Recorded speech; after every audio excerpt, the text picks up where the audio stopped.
नमो अर्हन्ताणं नमो सिद्धाणं नमो आयर्याणं नमो अध्यायाणं नमो लोये सव्यसाहुणम् ऐसो पंच नमो यारो सव पावपणासिनो मंगलाणं च सव्येसिं परमं होहि मंगलम् चत्तारि मंगलम् अर्हन्ता मंगलम् सिद्धा मंगलम् साहु मंगलम् केवली पर्णतो धम्मो मंगलम् चत्तारि लोकोत्तमा अर्हन्ता लोकोत्तमा सिद्धा लोकोत्तमा साहु लोकोत्तमा केवली पर्णतो धम्मो लोकोत्तमो चत्तारि शरणं पवज्यामि अर्हन्ते शरणं पवज्यामि सिद्धे शरणं पवज्यामि साहु शरणं पवज्यामि केवली पर्णतं धम्मं शरणं पवज्यामि केवली पर्णतं धम्मं शरणं पवज्यामि।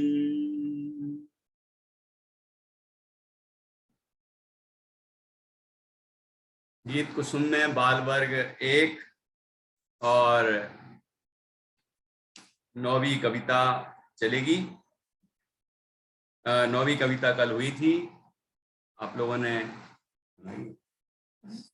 आ से आहा तक, हाँ ये हो गई थी। अब पहले अपन एक नई पढ़ते हैं, फिर एक अगली और है पुरुषार्थी से, ठीक है। ये वो कहानी है तो वो भी सुनेंगे।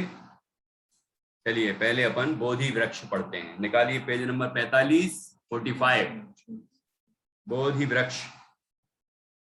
बोधि वृक्ष क्या होता? बोधि वृक्ष अभी देखना है, इसको पढ़ना फिर बताना। 45 निकालो आरुल। हाँ, नीर निकाल ली, जान्या, नित्या, मैत्री, नित्या स्क्वायर डबल, दूसरी नित्या, इंदौर वाली, गौरवी, गुंजन, सानवी, सिद्धि, आर्या, सुल्तान जैन ने भी निकाल ली है। ओके, बहुत बढ़िया। मैत्री नहीं दिख रही है, कहाँ गई मैत्री? बुला लो।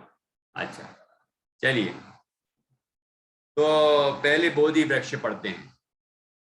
हर बरगद का पेड़ देख कर, हर बरगद का पेड़ देख कर भगवंतों की याद है आती, भगवंतों की याद है आती। उसके तल में बैठूं ध्याऊं, उसके तल में बैठूं ध्याऊं। स्वसन मुख भावना है आती, स्वसन मुख भावना है आती। उसके तल में आदि प्रभु ने, उसके तल में आदि प्रभु ने आत्म ध्यान लगाया था। उसके तल में आदि प्रभु ने आत्म ध्यान लगाया था, आत्म ध्यान लगाया था। केवल ज्ञान वहां पाने से, केवल ज्ञान वहां पाने से बोधि वृक्ष कहलाया था, बोधि वृक्ष कहलाया था, बोधि वृक्ष कहलाया था। बोधि वृक्ष का अर्थ क्या होता है? बोधि का अर्थ होता है ज्ञान, केवल ज्ञान, है ना, सम्यक ज्ञान, उसमें भी केवल ज्ञान, ठीक है। और वृक्ष का अर्थ क्या हुआ? पेड़। तो जो वृक्ष, जिस वृक्ष के नीचे बैठकर किन्हीं मुनिराज ने आत्म ध्यान लगाया और उनको केवल ज्ञान हो गया, तो वो वृक्ष क्या कहलाएगा? बोधि वृक्ष। क्या समझ में आया जान्या? है बोधि वृक्ष। तो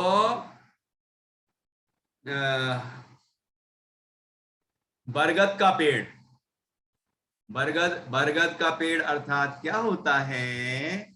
आरोल ऐसी कर रही है, ये क्या होता है बरगद का पेड़?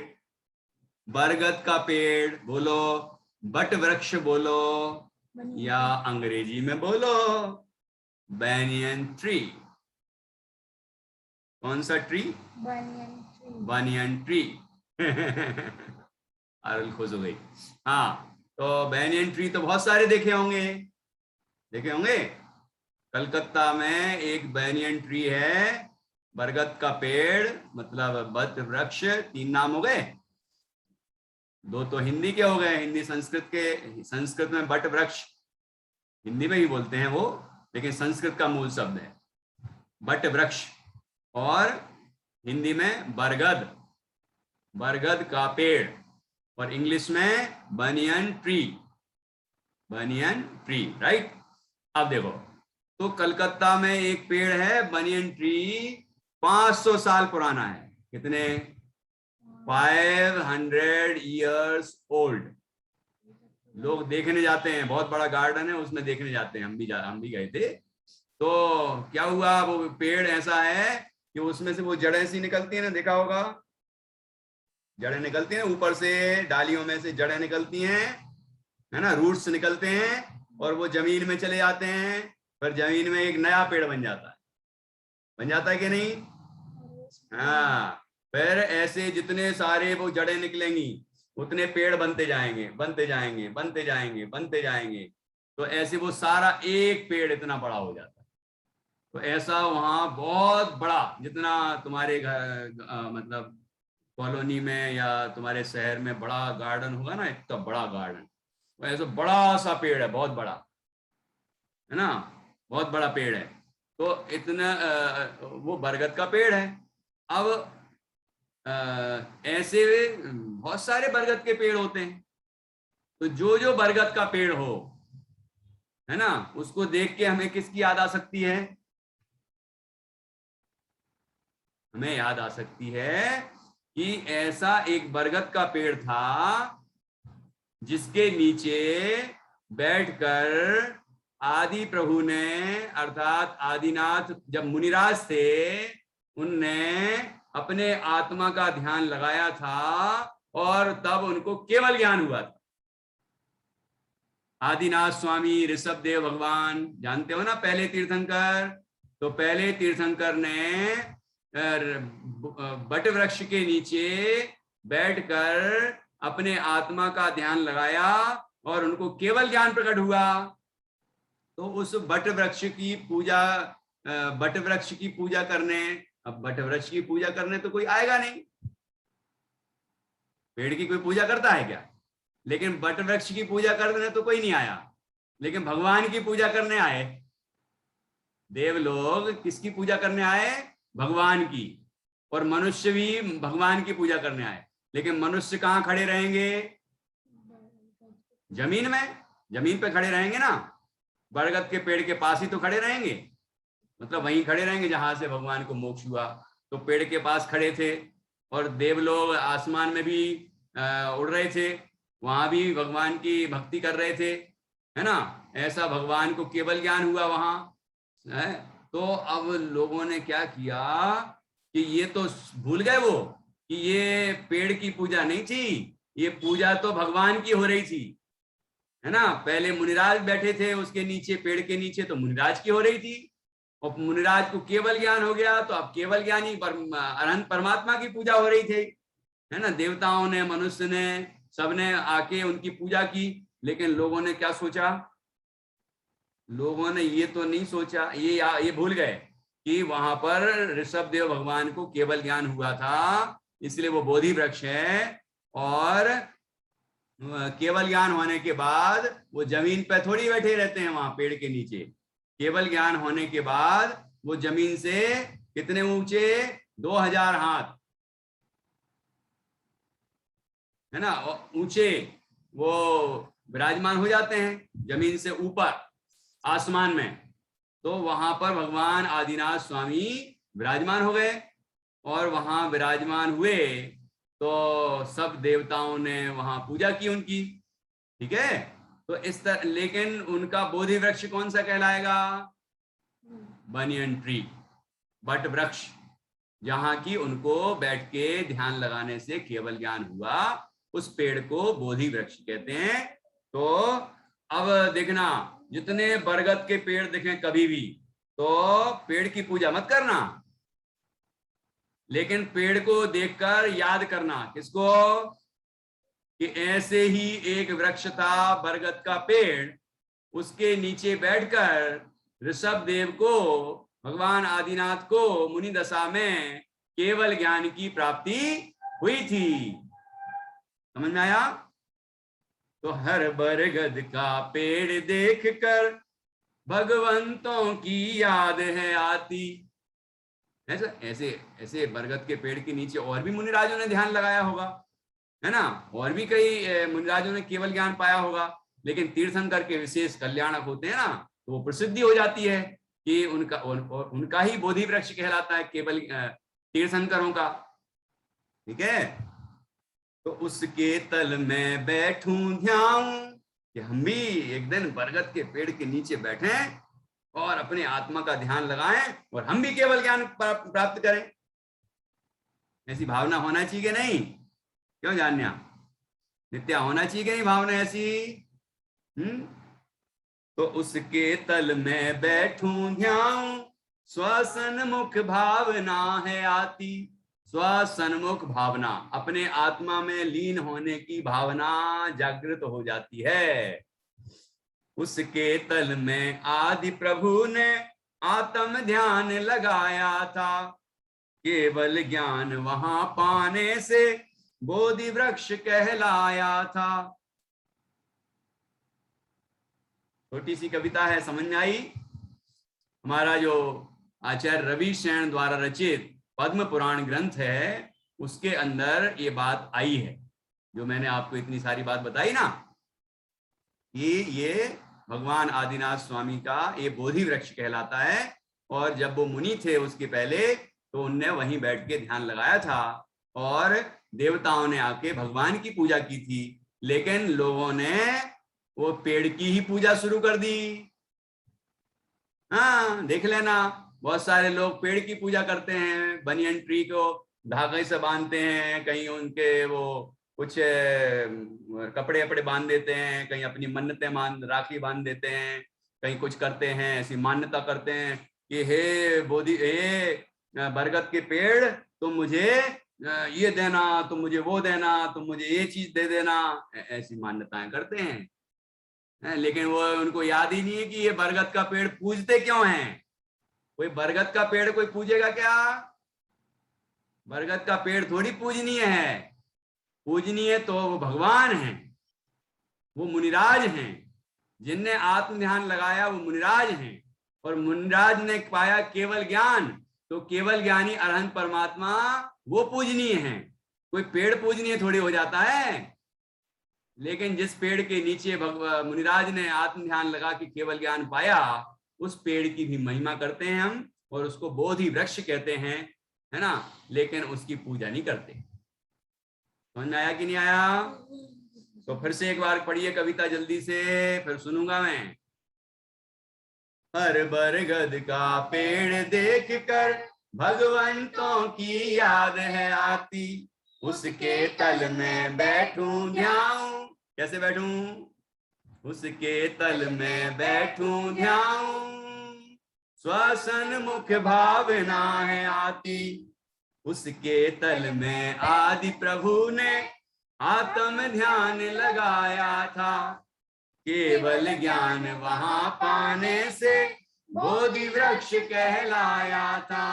बोधि वृक्ष कहलाया था, बोधि वृक्ष कहलाया था।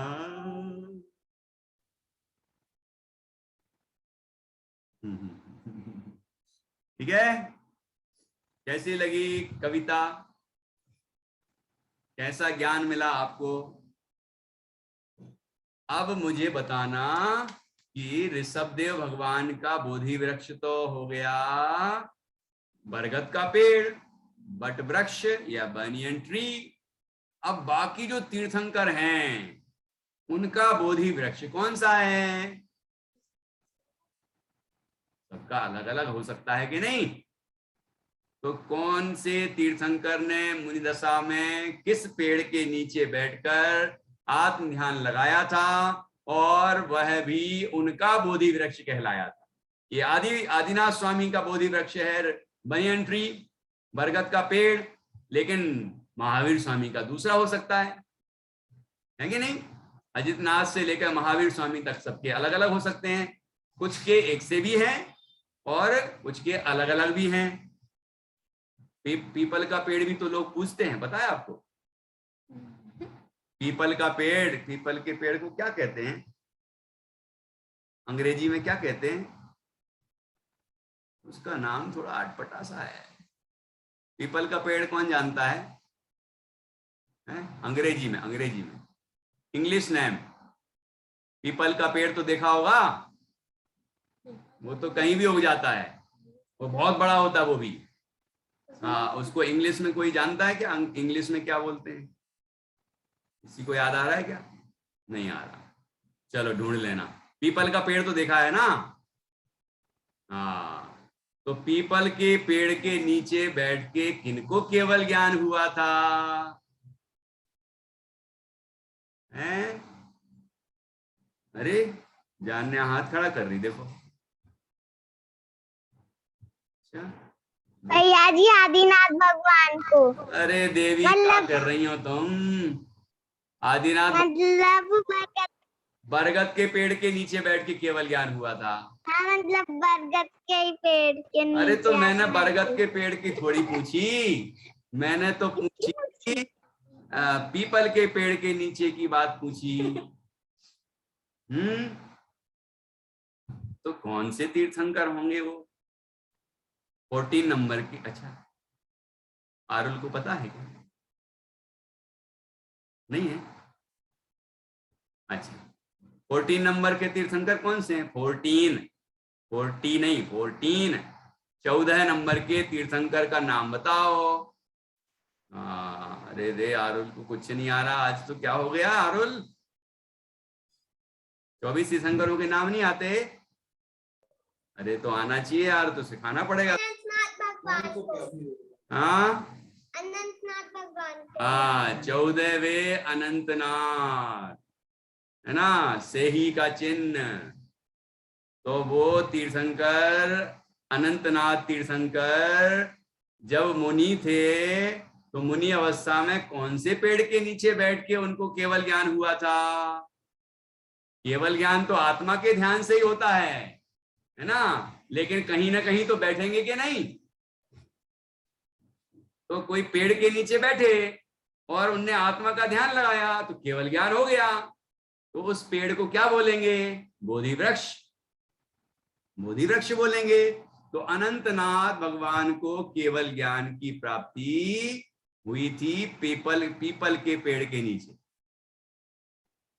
जब वो मुनि थे और आत्मा का ध्यान लगाया था तो पीपल का पेड़ था वो, अश्वत्थ संस्कृत में बोलते हैं, अश्वत्थ उसका नाम।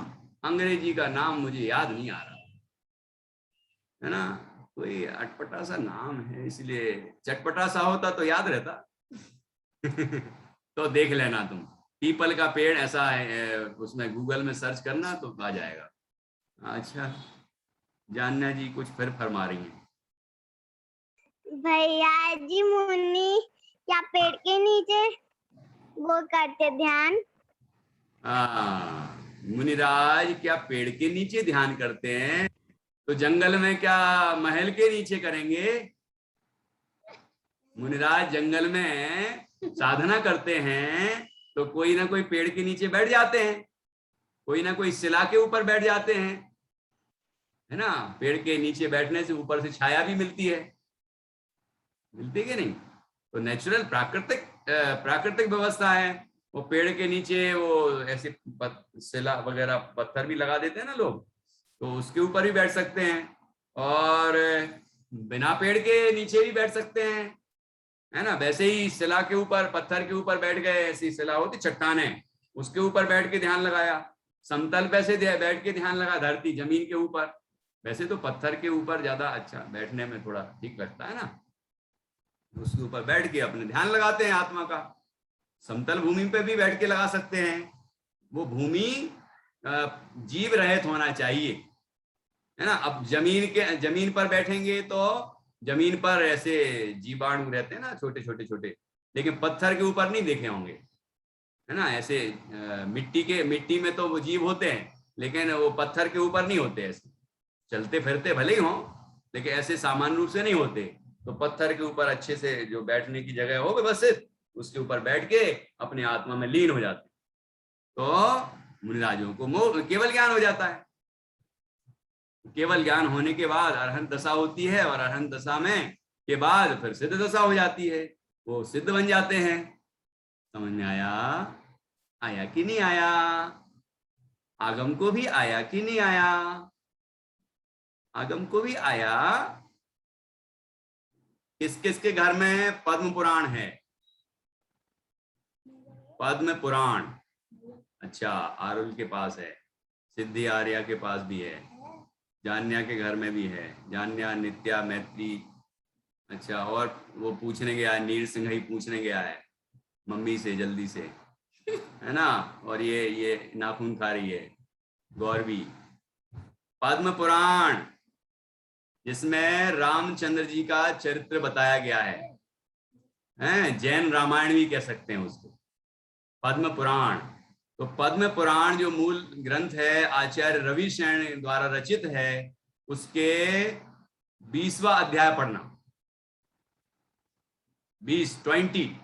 20 नंबर के अध्याय में सभी तीर्थंकरों के बारे में विस्तार से बताया है। मतलब उनका नाम, उनका स्थान, जन्म स्थान कौन सा है, और कौन से कल्याणक कहाँ कहाँ हुए, तो बोधि वृक्ष कौन सा है ना। उनके बारे में पूरी संक्षेप में, मतलब अलग अलग पैराग्राफ में सब तीर्थंकरों की जानकारी दी है। तो आप पद्म पुराण खोलना और उसमें देखना कि कौन से तीर्थंकर का बोधि वृक्ष कौन सा है। आपको मजा आएगा, आनंद आएगा। क्यों आनंद आएगा? पेड़ों के बारे में जानने से आनंद आएगा कि नहीं? नहीं, लेकिन अपन पेड़ तो देखते ही रहते हैं, अपने गार्डन में भी पेड़ लगे रहते हैं। अपन रास्ते में कहीं जा रहे होते हैं तो बस से, ट्रेन से, कार से बाहर जब देखते हैं तो पेड़ दिखते हैं कि नहीं आरुल?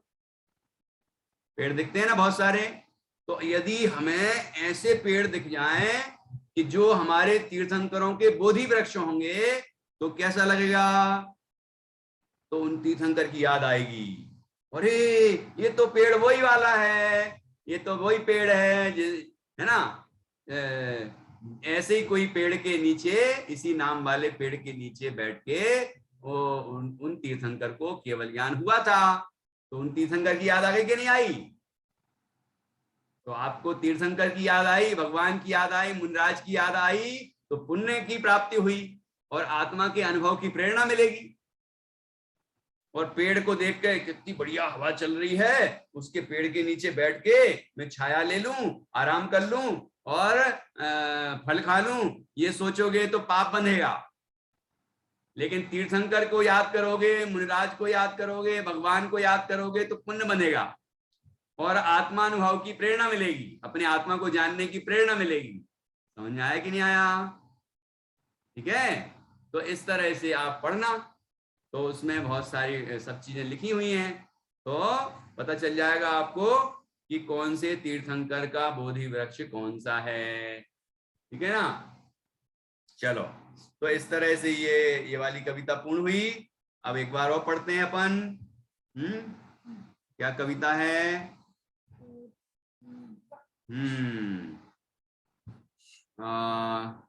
टू टेल, क्या टेल करना है? कौन क्या बोल रहे हैं भाई साहब? Arul Jain, I want to tell. क्या टेल? क्या टेल करना है? क्या बोलना है आरुल? हाँ, चलो बोलो, अनम्यूट करो। अच्छा, नेटवर्क चला गया। स्टार्ट। हाँ बोलिए। अब मुझे क्वेश्चन है एक, मुझे क्वेश्चन है, अब मुझे कुछ बोलना है। हाँ तो बोलिए क्वेश्चन, क्वेश्चन बोलिए, क्वेश्चन बोलिए। हाँ, क्वेश्चन मेरा क्वेश्चन ये है, मतलब जो पीपल का पेड़ होता है उसके जो फल होते हैं वो उदुम्बर फल में आते हैं, उसे नहीं खाना चाहिए, तो पीपल का पेड़ में मुनिराज मतलब तीर्थंकर कैसे ध्यान कर सकते हैं? अरे तो कोई फल थोड़ी खाते हैं वो, ऐसे बरगद के पेड़ के नीचे होते हैं वो भी नहीं खाए जाते, है ना। ऐसे ऐसे ये पीपल के पेड़ के फल भी नहीं खाए जाते, ऐसे और भी पेड़ों के फल भी नहीं खाए जाते, कुछ कुछ और भी हैं अनेक अनेक फल। बर, पीपल, उमर, कछुमर, पामकर। हाँ तो बड़ मतलब बरगद ही हुआ, बरगद और बड़ एक ही बात हुई, है ना। तो ये भी एक चौथा नाम याद रखना, बड़ का बड़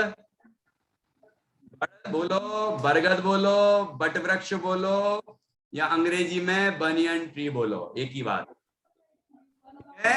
तो एक नया नाम और ध्यान में आ गया, बड़। तो बड़ का जो पेड़ है उसका फल होता है खाने योग्य नहीं होता, उससे क्या है, लेकिन पेड़ तो है ना, और पेड़ बहुत बड़ा होता है, उसकी छाया भी होती है ना, उसके नीचे बैठ के अपने आत्मा का ध्यान लगाओ तो केवल ज्ञान हो जाए।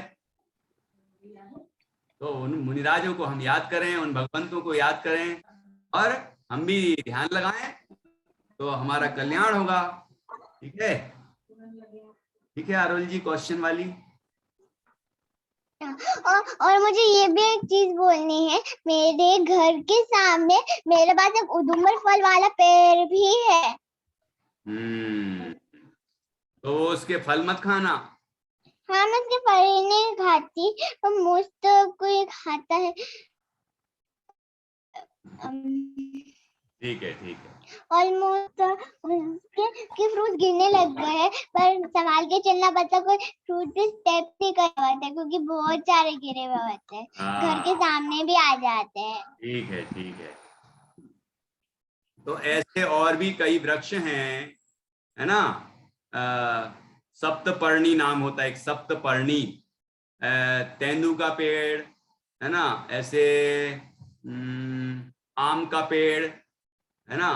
और ये पेड़ तो बहुत सारे हैं, लेकिन जो तीर्थंकरों के बोधि वृक्ष कहलाते हैं, ऐसे पेड़ों के नाम आप पता करना, और जिसके पास पद्म पुराण हो तो वहां पढ़ना, तो आप ढूंढना उसमें, है ना। तो आप फिर बताना मुझे कि आपने पता कर लिया है कि कौन से तीर्थंकर का बोधि वृक्ष कौन सा है, और इंग्लिश के नाम कौन से हैं उनके, वो भी आप लिखना, तो जिससे आपको तुरंत ख्याल में आ जाए, स्कूल में जब कोई पढ़ाएगा तुम्हें कि ये पेड़ है वो पेड़ है, तो आपको याद आ जाए, अरे ये ऐसे पेड़ के नीचे तो हमारे मुनराज ने बैठ के वो ध्यान लगाया तो केवल ज्ञान पाया था, वो ऋषभ देव भगवान, वो अजितनाथ स्वामी, महावीर स्वामी, है ना, अनंतनाथ भगवान, ऐसे सभी तीर्थंकरों की याद आएगी तो आपको पुण्य मिलेगा, और आत्म भावना जगेगी, और आत्मा का ध्यान कर लिया तो धर्म हो जाएगा, और सुख मिलेगा, सच्चा सुख। ठीक है, इस तरह से ये छोटी सी कविता है, और इसमें एक संदेश दिया है, उसको आपको ग्रहण करना है, हम सबको ग्रहण करना है। हर बरगद का पेड़ देख कर भगवंतों की याद है आती, उसके तल में बैठूं ध्यान श्वसन मुख भावना है आती, उसके तल में आदि प्रभु ने, उसके तल में आदि प्रभु ने आत्म ध्यान लगाया था, केवल ज्ञान वहां पाने से बोधि वृक्ष कहलाया था, बोधि वृक्ष कहलाया था, बोधि वृक्ष कहलाया था। कितने बच्चों को याद हुआ? अब पहले सूचना सुन लो, अभी हमारे व्रत शुरू हो रहे हैं, है ना, 10 लक्षण पर्व, तो कल हमने चर्चा की थी इस विषय में। सभी को अपने अपने शक्ति के अनुसार नियम लेने चाहिए और क्या क्या छोड़ना है ना। वो सब बातें की थी, क्या क्या करना है वो बातें भी की थी। सभी धर्म ध्यान करें, त्याग और संयम से रहें, ठीक है। और आपके गांव में, शहर में, जहां भी आप रहते हैं, आसपास मंदिर होगा तो वहां पर पूजन करें, है ना। और प्रवचन होते हैं, प्रवचन सुने, पाठशाला होती है, पाठशाला अटेंड करें, है ना। और इसके साथ साथ आप घर में भी स्वाध्याय करें, है ना। तो इस तरह से धर्म ध्यान में आपका ये व्रत पर्व के दिन बीतेंगे तो निश्चित रूप से हमें उसका फायदा मिलेगा। हमारे धर्म की आराधना करने से हमें शांति मिलेगी और पुण्य भी प्राप्त होगा। इसके अलावा हम अपने आत्मा को जानेंगे तो सच्चा सुख प्राप्त होगा और हम भी एक दिन भगवान बनेंगे। ऐसी भावना हम सबको करना चाहिए। हमारे अंदर भी 10 लक्षण धर्म प्रकट हों, इस तरह की भावना हमें करना चाहिए। और दूसरी सूचना ये है कि हम व्रतों के दिन में कक्षा अपनी बंद रखेंगे और व्रतों के बाद 19 तारीख तक व्रत हैं, उसके बाद 20 तारीख से जो भी अपना मंडे आएगा, मंडे, ट्यूसडे, वेडनेसडे, तो उसमें आपकी क्लास होगी, ठीक है। और रात वाली सूचना मैं कल दूंगा। आज की क्लास तो अभी रात की तो लग ही रही है, लेकिन रात की सूचना भी देंगे क्योंकि व्रतों में आपके यहाँ भी आयोजन होंगे कोई ना कोई जरूर, और हमारे यहाँ भी हैं, तो हमें दूसरी जगह क्लास और प्रवचन करने भी जाना है। तो इस तरह से व्यस्तता रहेगी। तो आप भी धर्म ध्यान करें, हम भी धर्म ध्यान करेंगे और सभी धर्म ध्यान करके आनंद को प्राप्त करेंगे। इस तरह हमारे ये व्रत 10 लक्षण पर्व हमारे जीवन में आनंद भर देंगे, आत्म शांति प्रदान करेंगे। ऐसी भावना हमें करनी चाहिए, प्रयास करना चाहिए, ठीक है। तो इस तरह ये बोधि वृक्ष वाली कविता 10वीं हुई। अब पुरुषार्थी स्नेह वाली कविता अब अपन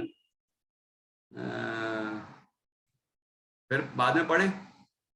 बहुत सरल है कहानी, तो आपको सुनाई हुई है, शायद थोड़ी बहुत तो बताई होगी। इसकी लय बता देता हूं आपको, तो आप याद करना, है ना। और बाद में जब अपन फिर से क्लास शुरू करेंगे तो उसमें फिर अपन और डिटेल में इसकी चर्चा करेंगे। देखो, निकालो आप 46 नंबर पेज, पुरुषार्थी स्नेह। पुरुषार्थी स्नेह समझ गए? अभी पढ़ के आपको समझ में आया कौन था वो शेर कौन था, बताना आप। एक जंगल में था एक शेर, बड़ों बड़ों को करता ढेर। एक दिवस उस हिरण दिखा, उसने उसको पकड़ लिया। चीर फाड़ कर खाता था, खाते हुए हर्षाता था। आए थे वहां 2 मुनिराज, शांत हुआ लख कर वनराज। मुनिवर ने उपदेश दिया, भगवान आत्मा बता दिया। से नहीं सिद्ध समान है तुम, पाप तजो निज को लख तुम। सिंह को पश्चाताप हुआ, तत्व ज्ञान पा हर्ष हुआ। उसने आत्म ध्यान किया, सम्यक दर्शन प्राप्त किया। मुनि से अणुव्रत ग्रहण किया, मुनि चरणों में नमन किया। सूखे पत्ते निर्जर जल, ले समता रखता हर पल। हिंसा मांस को त्याग दिया, पशु पक्षी दिल जीत लिया। समता पूर्वक मरण किया, देवलोक को गमन किया। हम भी करें भेद विज्ञान, मोक्ष मार्ग में करें प्रयाण। हम भी करें भेद विज्ञान, मोक्ष मार्ग में करें प्रयाण। कौन बताएंगे ये पुरुषार्थी से कौन है? अच्छा, जान्या बता रही है। भैया जी, महावीर भगवान की गाथा का है। सिद्धि आर्या भी बता रही है, बताओ। महावीर भगवान का चिन्ह। चिन्ह? जीव। चिन्ह थोड़ी आत्मा का ज्ञान करता है, महावीर तो भगवान पुद्गल होता है। हाँ, चिन्ह के कारण से वो पूर्वभाव के कारण से चिन्ह नहीं बनता। चिन्ह तो वो बनता है जो उनके दाहिने पैर के अंगूठे में इंद्र देख लेता है, वो चिन्ह कहलाता है। तो ऐसा नहीं समझना एक दो तीर्थंकर के साथ संयोग बन गया तो ऐसा मत समझना कि ये पूर्व में कोई ना कोई उसका संबंध रहता है इसलिए वो चिन्ह बन जाता है, ऐसा नहीं। तो संयोग की बात है, पूर्व भाव। हाँ, और कोई तो भगवान महावीर स्वामी का पूर्व का 10वां भाव, जिसमें वो शेर की पर्याय में थे और उन्हें सम्यक दर्शन की प्राप्ति हुई थी, उसकी कहानी यहाँ पर इस कविता के अंदर लिखी हुई है। तो आप सभी अच्छे तरीके से उसको सीखें। सरल है कहानी, शिक्षा भी बहुत जोरदार है। हम सभी उस शेर से प्रेरणा लें और हम भी पुरुषार्थ करें और अपने आत्मा का ज्ञान प्राप्त करें और आनंद प्राप्त करें और मोक्ष मार्ग में आगे बढ़ें। ऐसी इस कहानी की प्रेरणा हमें ग्रहण करना चाहिए। इस तरह से हमने ये कविता पढ़ी। विशेष बाद में अपन चर्चा करेंगे, इसकी डिटेल में और कहानी समझेंगे। हाँ जी, हारुल को क्या पूछना है? टाइम हो गया है अब। मुझे ये बोलना, मुझे कहानी आती है। अच्छा, बहुत अच्छा। तो अब अपन इसकी चर्चा भी बाद में ही करेंगे। ओके। और हाँ, एक बात और बोलनी थी मुझे कि आपको एक सूचना डाली है कि हमारा जो अकलंक निकलंक पाठशाला ग्रुप है वो 2 ग्रुप हैं ऐसे, है ना। तो अब हमने विचार किया है कि एक नया ग्रुप बनाया है अकलंक निकलंक पाठशाला का। आपने व्हाट्सएप पर मैसेज देखा होगा। तो आप अपने पुराने ग्रुप में जो लिंक आई हो उससे लिंक से नए ग्रुप में ज्वाइन हो जाना, क्योंकि कई बच्चे तो अटेंड करते ही नहीं हैं, कई लोग डबल भी हो रहे हैं। दोनों ग्रुप में एक ही आदमी के एक व्यक्ति के 2 नंबर हैं, तो दोनों एक ग्रुप में इधर भी है उधर भी है, तो क्या जरूरत है।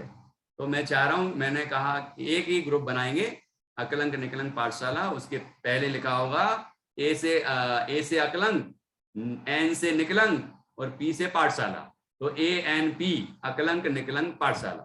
तो कभी आप सर्च भी करेंगे ANP तो तुरंत आपके सामने वो ग्रुप आ जाएगा, तो वो ढूंढने में भी आसानी रहेगी, है ना। और वैसे भी आपको पता चल जाएगा और चिन्ह पहचान भी हो जाएगी इसकी। तो आप अब वो जो 2 ग्रुप हैं वो हम बाद में रिमूव कर देंगे कुछ ही दिन में। तो आप अपने नए ग्रुप में ज्वाइन हो जाएं। जो अभी लगातार क्लासें को अटेंड करेंगे उनको सूचना बराबर मिलती रहे, उसके लिए आप उस ग्रुप को अटेंड कर लें, ठीक है ना। चलिए, तो इस तरह हमारी चर्चा यहाँ पूर्ण हुई। अब बाल वर्ग पहला पूर्ण हो गया है। थोड़ा बहुत और इस पे एक क्लास और लेंगे, है ना। तो ये कहानी भी चलेगी और उसमें जो बची हुई जो यह भी पढ़ें, इस तरह की अन्य कविताएं हैं स्वास्थ्य से संबंधित और प्रेरणादायी, तो वो भी हम पढ़ेंगे। इसके बाद अपन न्यू से जब व्रतों के बाद फिर से स्टार्ट करेंगे तो उसमें बाल वर्ग 2 प्रारंभ करेंगे हम, है ना। तो यहाँ तक की सभी कविताएं आप याद करें, पुरानी शिशु वर्ग वगैरह की रिवाइज करें, और जो बाल वर्ग के बच्चे हैं उनकी बाल वर्ग की कविताएं अच्छे से रिवाइज करें और अच्छे धर्म ध्यान करें। ऐसा भाव आपके होना चाहिए, है ना, हम सबके होना चाहिए। इस तरह हम आज की क्लास को यहाँ पूर्ण करते हैं। अब तो किसी को कुछ पूछना नहीं है। अच्छा भैया जी, जो आप लिंक कह रहे थे वो कितने वाले से ज्वाइन होनी है? लिंक क्या बोला भैया जी, जो आप ग्रुप में लिंक कह रहे थे, वो कितने बजे ज्वाइन होनी है? कितने बजे ज्वाइन होनी है? नहीं नहीं नहीं, वो तो ग्रुप की लिंक है। अकलंक निकलंक पाठशाला ग्रुप की लिंक है, उसको क्लिक करेंगे आप तो आप न्यू ग्रुप में ज्वाइन हो जाएंगे। तो फिर जो आप जिस ग्रुप में आपको हम मैसेज डालते हैं वो ग्रुप तो हम डिलीट कर देंगे, है ना, फिर नए ग्रुप में डाला करेंगे सूचना। तो जितने बच्चे आगे भी जुड़े रहना चाहते हैं, साल भर अपनी क्लास में चलेंगे आएंगे, उन बच्चों को सूचना देंगे। अनावश्यक सबको सूचना देने से क्या फायदा, वो लोग आते ही नहीं है, जुड़ते ही नहीं है ऐसा। तो जो आप सब न्यू ग्रुप में ज्वाइन हो जाए। अच्छा, अभी रुको। और दूसरी सूचना ये है कि जो लोग आप में से आपके आप सुबह 9:15 से 10 तक एक हमारा प्रवचन होगा और YouTube पर, और दूसरा उसके बाद तत्वार्थ सूत्र का वाचन होगा और उसमें एक एक अध्याय का अर्थ भी बताएंगे, सरल अर्थ। तो ये लिंक मैं आपको यहाँ पर भेज दूंगा ग्रुप में। तो आप चाहें तो 10 दिन जो व्रतों के दिन में पाठशाला नहीं चलेगी ना, तो आपके पास समय हो, आपके पेरेंट्स के पास समय हो, तो उस लिंक पर क्लिक करके आप YouTube पर लाइव वो प्रवचन क्लास अटेंड कर सकते हैं। ठीक है, पाठशाला वाली जो गतिविधि है अभी 10 दिन ऑफ रहेगी, ये कंटिन्यूटी बाद में फिर से शुरू हो जाएगी। ठीक है, सानवी की दादी भी बैठी हैं। ओके, चलिए तो इस तरह अपन आज की क्लास यहाँ पूर्ण करते हैं। और आप सबके लिए ये दशलक्षण पर्व मंगलमय हो, हम सभी धर्म की आराधना करें और अपना कल्याण करें, ऐसी मंगल भावना है।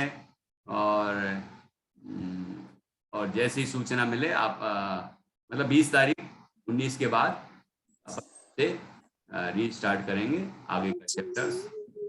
ओके, जय जिनेंद्र भैया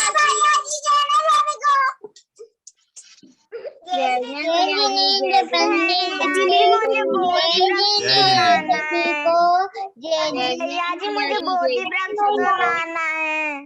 बोधि वृक्ष सुनाना है। चलो भैया जी, जय जिनेंद्र सभी को। चलो सुनाओ। हर बरगद का पेड़ देख कर। एक मिनट, कौन सुना रहे हैं? जान्या, नित्या भी तो सुना रही है। चलो दोनों को ओपन कर देते हैं, सुनाओ। हर बरगद का पेड़ देख कर भगवंतों की याद है आती, उसके तल में बैठूं जाऊं, उसका सत भवन है सन्मुख भावना जगाती, उसके तल में आदि प्रभु ने आत्म ध्यान लगाया था, केवल ज्ञान वहाँ पाने से बोधि वृक्ष कहलाया था, बोधि वृक्ष कहलाया था। बहुत बढ़िया। तो अभी अभी पढ़ाई है और जान्या ने कितने बढ़िया याद की, नित्या ने, मैत्री ने याद की है क्या? गुंजन ने भी याद कर ली है और भी बच्चों ने। अरे वाह, है ना। चलो नित्या ने भी कर ली। चलिए बाकी अपन का नेक्स्ट क्लास में सुनेंगे। चलिए, जय जिनेंद्र, जय जिनेंद्र।